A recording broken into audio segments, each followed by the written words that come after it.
Hi everyone, Dave Muska here with North Branch Nature Center. I am out in my sit spot and decided to switch it up just a little bit. And I decided to do an evening sit spot as well, and that is what I'm part of today. It's late afternoon and not quite sunset, it's getting close. And I decided to choose a different location for my evening sit spots.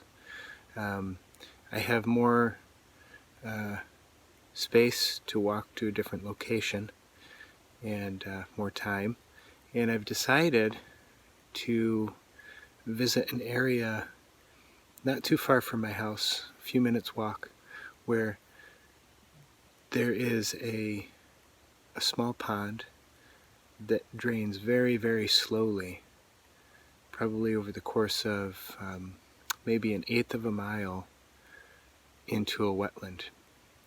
And it's a valley, and on either side of me, right up here, and then across this little spot here that you can't see, is another hillside.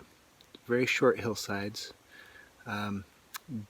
but this is a really active area for animals.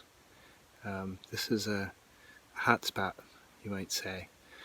This not only funnels animals or water through the area, but also animals. And generally where there's transitions between water and upland, animals visit quite often. There's a whole host of different food items, and of course there's water to drink. And I've been today listening to the wind whoosh through the treetops, and I can smell rain on the air. And also I've been hearing all sorts of birds. I've heard a hairy woodpecker, some squirrels, some red squirrels alarming, and I heard just a wee bit ago the sound of an animal, a large animal, walking through the forest, not too far from me.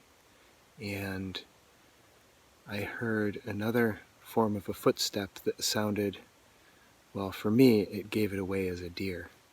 And I was waiting and waiting, and my sit spot is actually in a clump of trees that had fallen. And I just sat down on a log and was just hanging out. And I was waiting for this deer, and sure enough, not too far from me, probably about 10 yards, which is quite close, was a doe, a female deer, coming in close. She wasn't alarmed, she wasn't nervous. I was downwind from her, and she was walking towards me, and I wasn't fully visible, I was obscured. She couldn't smell me, but she knew I was there. I wasn't trying to hide myself, I was just sitting still, and caught her out of the corner of my eye, and I looked over and our eyes met, and she kind of did one of these, looked at me, her tail flipped up a couple of times, she looked around and casually walked off in the other direction. And I was able to watch her walk off into the forest, and that was a nice treat. And I think I didn't get a great look at her, but I think she may have been pregnant. I think she was showing signs of carrying a baby deer. So that is quite exciting. I've been seeing over the past few days eastern bluebirds as well. I wanted to share that with you because they are such beautiful birds. And I have been out looking for timberdoodles or woodcocks, the American woodcock. I've been looking and listening. I haven't found any in my neighborhood, although I think I know where they will be. So I'll keep returning in the evenings to see if I can hear their painting call and their whistling wings in their mating display. Yeah. So I hope you all are having a great time in your sit spots, and we are very much interested in hearing what you're noticing out there. So please let us know.